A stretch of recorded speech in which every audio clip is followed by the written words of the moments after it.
Hello friends and welcome to the Exams Made Simple. So we are back again with the Hindu analysis for 14th of August 2026. 14 अगस्त 2026 का the Hindu newspaper analysis देखेंगे। शुरू करने से पहले request रहेगी कि please like करें। पता नहीं क्यों आप लोग देख नहीं रहे, या तो आप चाहते नहीं कि मैं बनाऊं या जो भी है, प्लीज़ टेल मी। अगर आपको नहीं अच्छा लग रहा, आपको लग रहा है कि नहीं ज़रूरी नहीं है बनाना, तो वो भी आप बता सकते हैं, तो फिर मैं भी मेहनत करना बंद करूँ, क्योंकि आप लोग कहते थे तभी तो मैं रोज़ बना रहा हूँ। तो बट आप लोग लाइक नहीं कर रहे हैं, शेयर नहीं कर रहे हैं, कमेंट नहीं कर रहे, कुछ भी, मतलब I don't know what is the problem. तो अगर प्रॉब्लम है तो वो भी बता दो कि ये वीडियो में ऐसा बनाओ वैसा बनाओ, तो please do that from your and.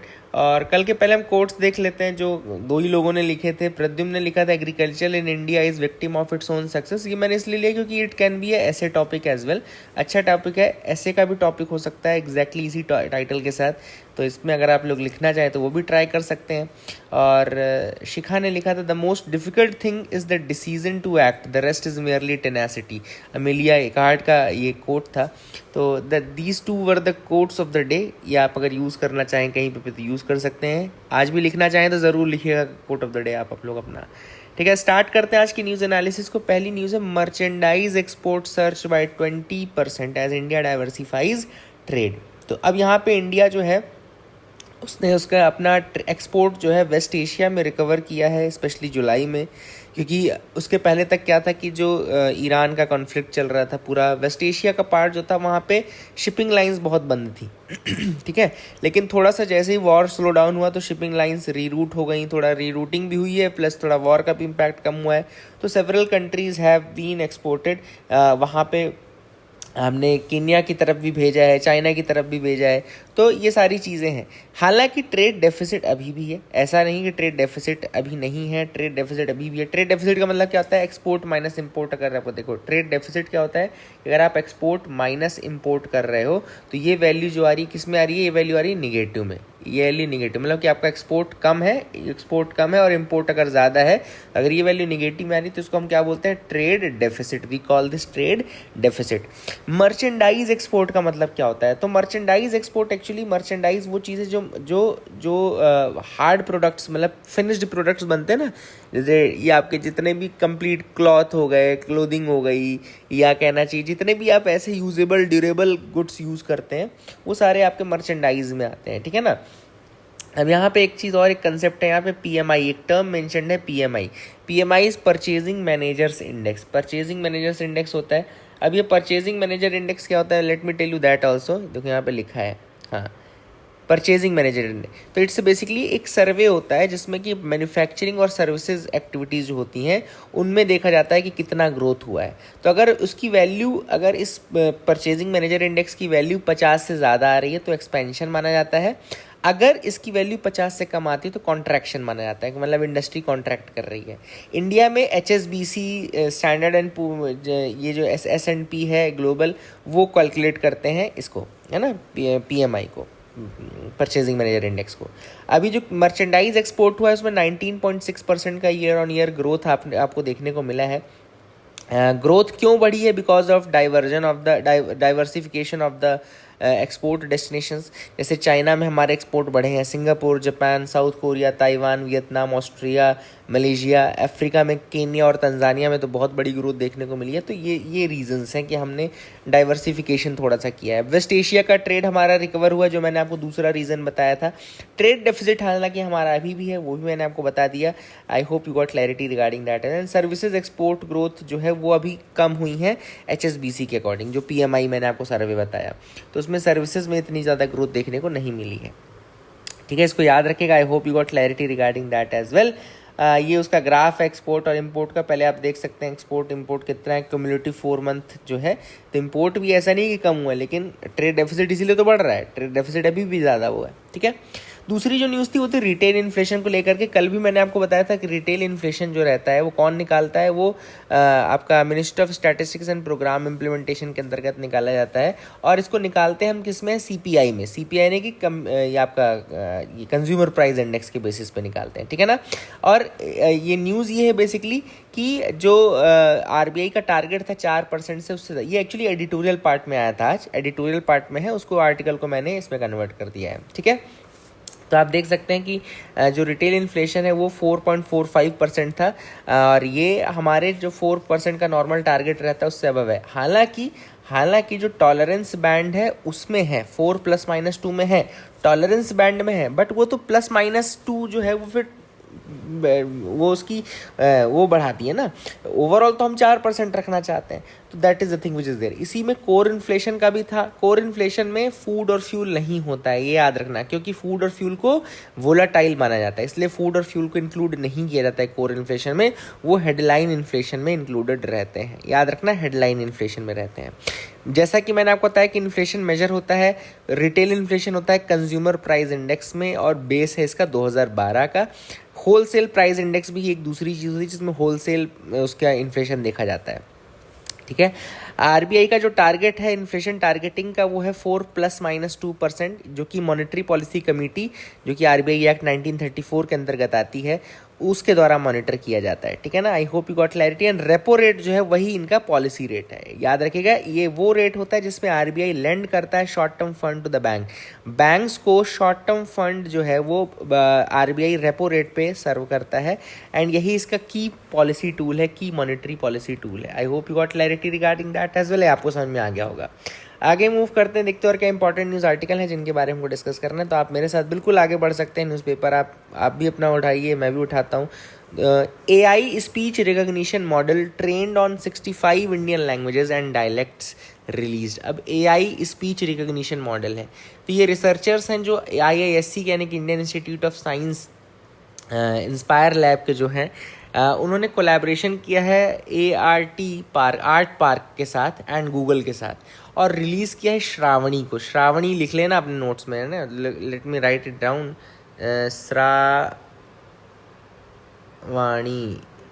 Shravani, अब मैं तो श्रावणी पढ़ूंगा, श्रावणी जो भी आपको पढ़ना है, हालांकि है ये श्रावणी ही। तो श्रावणी रिलीज़ किया किसने? IISc ने कोलैबोरेट किया है आर्ट पार्क और गूगल के साथ, और ये इंडिया का पहला multilingual Indian speech recognition model है। Multilingual Indian speech recognition model, तो याद रखिएगा, multilingual Indian speech recognition model, ठीक है। तो ये ट्रेंड है over 65 Indian languages and dialects में, जिसमें आपकी 20 तो लैंग्वेजेस आती हैं जो शेड्यूल्ड लैंग्वेज है, 20 scheduled languages are there, and then there are 45 dialects also, जो लोकल डायलेक्ट्स हैं, लोकल रीजनल डायलेक्ट्स हैं, वो भी 45 के करीब हैं। तो total 65 Indian languages and dialects में ये ट्रेंड है। इंडियन स्पीच रिकॉग्निशन मॉडल है, नाम है इसका श्रावणी, रिलीज हुआ है IISc के द्वारा in collaboration with art park and Google, याद रखना। एंड जैसे देखो लिखा भी है, Shravani extends automatic speech recognition to several regional and non scheduled Indian languages. मतलब 20 शेड्यूल्ड लैंग्वेजेस हैं, देखो लिखा है 20 scheduled languages and 45 regional languages and dialects, तो काफ़ी इंपॉर्टेंट है। और इसमें मॉडल में गारो, अंगिका, चकमा, कोकबोरोक, तुलु, बुंदेली एंड बज्जिका जैसी लैंग्वेजेस, रीजनल लैंग्वेजेस भी इंक्लूडेड है। तो ये नाम भी याद रखना है, जैसे कई बार यूपीएससी क्वेश्चन पूछ लेगा कि अंगिका, बज्जिका और कोकोबोरोक क्या है। अंगिका, बज्जिका और कोकबोरोक, या अंगिका, बज्जिका, तुलु क्या है। तो ये रीजनल लैंग्वेजेस हैं, डायलेक्ट्स हैं, कंफ्यूज मत होना। आई hope you got clarity regarding that. ये भी एक अच्छी न्यूज़ थी जो हमने देख ली है। अगली न्यूज़ है 7 जज bench to hear case concerning legislative privilege from October 6। 6 अक्टूबर से 7 जज बेंच जो है वो लेजिस्लेटिव प्रिविलेज का केस देखेगी। सिंपल सी न्यूज़ है। अब यहाँ पे थोड़ा सा मैं आपको बता दूँ, सिंपल सी न्यूज़ में 2 आर्टिकल इंपॉर्टेंट हैं जो कि आपको पढ़ने हैं। इसमें कॉन्स्टिट्यूशनल आर्टिकल एक है आर्टिकल 194 और एक है आर्टिकल 105, ठीक है ना। तो आर्टिकल 105 जो है वो प्रिविलेजेस ऑफ द एमपीज़ की बात करता है, जो प्रिविलेजेस मिली हैं एमपीज़ को by being member of parliament. And article 194 जो है वो प्रिविलेजेस की बात करता है of the legislative members, legislative assembly के जो एमएलएज होते हैं। तो आर्टिकल 194 लेजिस्लेटिव असेंबलीज के प्रिविलेजेस क्या है, उनके क्या है, ये सारे लिमिटेशंस उनकी बात करता है। और आर्टिकल 105 जो है वो एमपीज़ के प्रिविलेज की बात करता है। तो I hope you got clarity regarding that. पहली तो ये 2 आर्टिकल्स क्लियर रखना।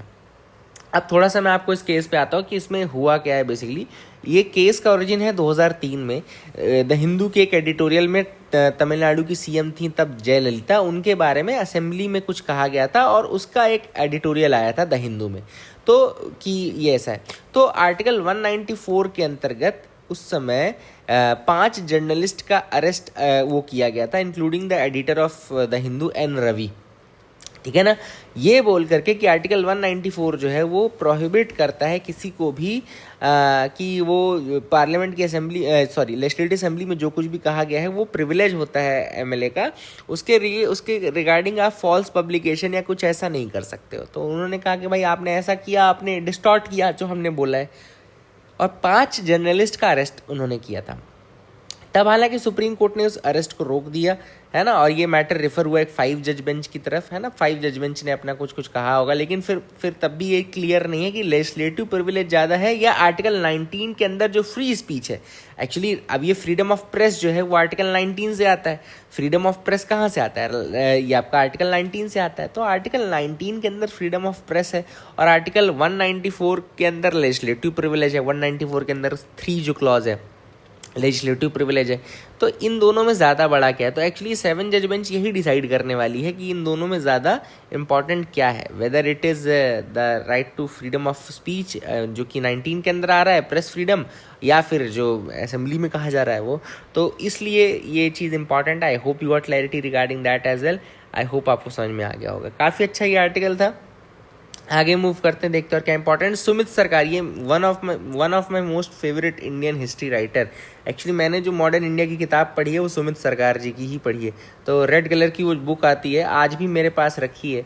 एंड मॉडर्न इंडियन हिस्ट्री में सुमित सरकार one of the best writers मैं मानूंगा कि जो ऐसी चीज़ें अगर आप सुमित सरकार पढ़ेंगे तो आपको ऐसी चीज़ें मिलेंगी जो आपको कहीं और नहीं मिलती हैं। तो that is one thing, and ज़रूर पढ़ें आप लोग। And he has died at the age of 87। न केवल इंडिया में बल्कि ऑक्सफोर्ड यूएस में भी जाके बताते रहते हैं, पढ़ाते रहते थे। तो something very important we have lost. आगे इंपॉर्टेंट है, याद रखना। देखते हैं क्या क्या इंपॉर्टेंट न्यूज़ आर्टिकल्स हैं। आप भी मेरे साथ बढ़ जाइए। Why vital chemotherapy drugs are in short supply in India. तो यहाँ पर पहले तो मैं आपको शॉर्ट में बता दूं कि न्यूज़ क्या है। आप लोग फैक्चुअल वाला पार्ट लिख लीजिए। सिस्प्लाटिन याद रखना, लिख लो। सिस्प्लाटिन एक कीमोथेरेपेटिक एजेंट है which is used in the treatment of solid tumours as well as certain blood cancer. तो ये जो सिस्प्लाटिन है एक कीमोथेरेप्यूटिक एजेंट है जो कि treatment of solid tumours as well as certain blood cancers में यूज़ होता है। इसके अलावा कार्बोप्लेटिन एक सेकेंड जनरेशन प्लैटिनम कंपाउंड है that is also used for treating solid tumours. तो कार्बोप्लेटिन हो गया, सिस्प्लेटिन हो गया। Both are among the most widely used chemotherapy drugs in India. दोनों बहुत वाइडली यूज्ड कीमोथेरेपी ड्रग्स हैं इंडिया में, and they are indispensable in the treatment of several cancers. Bharat में दिक्कत क्या हो रही है कि India is facing a critical nationwide supply of these 2 की कीमोथेरेपी ड्रग्स। ये जो सिस्प्लेटिन है और कार्बोप्लेटिन है। सिस्प्लेटिन मैंने बताया कीमोथेरेपेटिक एजेंट है, सॉलिड ट्यूमर्स को ट्रीट करता है, ब्लड कैंसर में ट्रीट होता है। कार्बोप्लेटिन बताया कि सेकेंड जनरेशन प्लैटिनम कंपाउंड है, ये भी सॉलिड ट्यूमर्स को ट्रीट करता है, ठीक है ना। तो इंडिया में ये शॉर्टेज है रही of these 2 chemotherapy drugs, and it is driven by soaring global platinum raw material cost. ये क्यों सप्लाई कम हो रही है? क्योंकि प्लैटिनम की कॉस्ट जो है, रॉ मटेरियल की कॉस्ट जो है वो बहुत ज़्यादा बढ़ गई है, एंड वेस्ट एशिया के शिपिंग डिसरप्शन के कारण ये और ज़्यादा बढ़ गई है। तो पेशेंट जो है भैया वो कहाँ से इलाज करवा पाएंगे? और जब डिमांड नहीं आएगी तो ऑब्वियस सी बात है उसके बाद वो कम हो जाएगा, कॉस्ट बढ़ी गई है। तो all this things are there, ये आपको याद रखना है, ठीक है ना। I hope you got clarity regarding that. अब यहाँ पे अभी 12 जून को किया गया था कि नेशनल फार्मास्यूटिकल प्राइसिंग अथॉरिटी जो है, नेशनल फार्मास्यूटिकल प्राइसिंग अथॉरिटी जो कि प्राइजेस को कंट्रोल करती है, उसने स्पेशल क्लॉजेस को इन्वोक करके जो प्राइस कैप है सिस्प्लेटिन की एंड कार्बोप्लेटिन की उसको थोड़ा बढ़ाया था, है ना। ऑब्वियस सी बात है, क्योंकि जब रॉ मटेरियल ही महंगा हो जाएगा तो उस प्राइस में कैसे बिकेगा, है ना। तो प्राइस कैप को बढ़ाया गया था by the NPPA, national pharmaceutical pricing authority. याद रखना इंडिया में वही कैपिंग और ये सारी चीज़ें करती है, एसेंशियल मेडिसिन एंड ऑल, है ना। तो थोड़ा सा ये न्यूज़ भी आई है, लेट मी टेल यू ये न्यूज़ कहाँ आई है। यस देखो यहाँ पे है। तो यहाँ मैंने आपको बता दिया इंडिया क्या फेस कर रहा है सिस्प्लेटिन कार्बोप्लेटिन में, कॉजेज मैंने आपको बता दिए, ठीक है। अब यहाँ पे देखो गवर्नमेंट हॉस्पिटल्स कुछ स्टेट्स में, केरला, कर्नाटका में, दिल्ली में, they have stabilise the supply by multiple procurement channel. जिन्होंने प्राइवेट हॉस्पिटल्स है ना इन सब की जगह मतलब कुछ तरीके से किया है। 12 जून को मैंने आपको बताया कि नेशनल फार्मास्यूटिकल प्राइसिंग अथॉरिटी जो है उसने स्पेशल क्लॉज के थ्रू जो है इसकी प्राइस कैप्स को बढ़ा दिया है ना। सिस्प्लेटिन की और कार्बोप्लेटिन की दोनों की कॉस्ट बढ़ाई है ताकि मैन्युफैक्चरर्स को इंसेंटिवाइज किया जा सके और ज़्यादा वो कर सकें। थोड़ा सा मैं एनपीपीए के बारे में बता दूं, it's a statutory body, national pharmaceutical pricing authority statutory body है, ड्रग प्राइस कंट्रोल ऑर्डर 1995 के अंतर्गत आती है और एसेंशियल कमोडिटीज एक्ट 1955 को देखती है, फिक्स करती है, रिवाइज करती है ceiling prices of scheduled and essential medicine. याद रखिएगा एनपीपीए का मेन काम क्या है, to fix and revise the ceiling prices of scheduled and essential medicine, याद रखना। एक टर्म आया था एक्टिव फार्मास्यूटिकल इंग्रेडिएंट, तो एक्टिव फार्मास्यूटिकल इंग्रेडिएंट या एपीआई एक्चुअली ड्रग का मेन थेरेपेटिक एजेंट होता है, ठीक है ना, वही चीज़ है जो उसको दवाई को वो चीज़ प्रदान करता है, उसका जो थेरेपेटिक उसका जो इफेक्ट है वो प्रदान करता है। इंडिया जो है ज़्यादातर एपीआई कहाँ से ले आती है, वो चाइना से ले आती है, तो ये भी आप एक चीज़ देख सकते हैं, याद रख सकते हैं। I hope you got clarity regarding that as well. Parliament ने क्लियर कर दिया mines and minerals amendment bill 2026, तो दोनों हाउसेस ने mines and minerals development and regulation amendment bill 2026 जो है वो पास कर दिया है। एंड यहाँ पे बेसिकली इसमें हुआ क्या है कि it had restricted the states power to levy taxes on minerals right and mineral rich land, तो mineral rights and mineral rich lands पे जो स्टेट्स की पावर है टैक्स करने की वो हटा दी है, ठीक है, that is the first thing. Opposition जो है उसने आर्ग्यू किया है कि ये वायलेट करता है फिस्कल फेडरलिज्म को। ऑब्वियस सी बात है, फिस्कल फेडरलिज्म, टैक्सेशन की कोई पावर ही नहीं है स्टेट गवर्नमेंट के साथ, तो फिस्कल फेडरलिज्म को अफेक्ट करता है। रिड्यूस करता है अकाउंटेबिलिटी टुवर्ड्स ट्राइबल कम्युनिटीज़, ठीक है, ट्राइबल कम्युनिटीज़ की तरफ अकाउंटेबिलिटी को रिड्यूस करता है। सेंटर का कहना है कि एम ये है बेसिकली कि यूनिफॉर्म मिनरल रेट्स रहें सारे देश में, स्पेशली मिनरल जो मेजर मिनरल्स हैं, कोल, लाइमस्टोन, आयरन और कॉपर, मैंगनीज, है ना, अलग अलग स्टेट्स अलग अलग रेट लेकर के ना चले। एंड स्टेट्स का अभी भी रोल रहेगा, पावर रहेगी ओवर 49 माइनर मिनरल्स, तो माइनर मिनरल्स पे स्टेट्स का अभी भी कंट्रोल रहेगा, ऐसा सेंटर का कहना है, ठीक है। I hope you got clarity regarding that as well, ठीक है। फिस्कल फेडरलिज्म आपको पता है कि भैया जो डिवीजन ऑफ टैक्सेशन है, स्पेंडिंग, रेगुलेटरी पावर्स हैं स्टेट और यूनियन के बीच में, उसको बोलते हैं फिस्कल फेडरलिज्म। इसमें एंट्री 54 यूनियन लिस्ट की याद रखना, regulation of mines minerals development in public interest via union law. Entry 54 जो है यूनियन लिस्ट की, वो regulation of mines and minerals है। हालांकि mine subject to union law entry 23 state list में भी है, and taxes on mineral right subject to union limitations ये एंट्री 50 स्टेट लिस्ट में है, ठीक है ना, तो ये भी इंपॉर्टेंट है कि दोनों के बीच का ये एक्चुअली वही कॉन्करेंट सब्जेक्ट हो गया एक तरीके से, ठीक है। ये कीमोथेरेपी ड्रग्स का बता दिया, ये बता दिया। राजस्थान ने की कैबिनेट ने क्लियर किया यूनिफॉर्म सिविल कोड बिल को। यूनिफॉर्म सिविल कोड आपको पता है डीपीएसपी आर्टिकल 44 के अंतर्गत आता है, जो कि बात करता है state shall endeavour to secure for the citizens uniform civil code throughout the territory of India. Uttarakhand पहला स्टेट था to enact the state level UCC 2024 में, एंड यूसीसी जो है वो रिमेन है इन द कॉन्करेंट लिस्ट, है ना, याद रखना कॉन्करेंट लिस्ट में है। एंड इसमें मध्य प्रदेश ने भी अभी किया था यूनिफॉर्म सिविल कोड के लिए, तो ये भी एक इम्पॉर्टेंट चीज़ है जो आप याद रख सकते हैं। गवर्नमेंट डीपीएसपी आर्टिकल 44 मैंने आपको बता ही दिया है, ये सब चीज़ें हैं, ठीक है।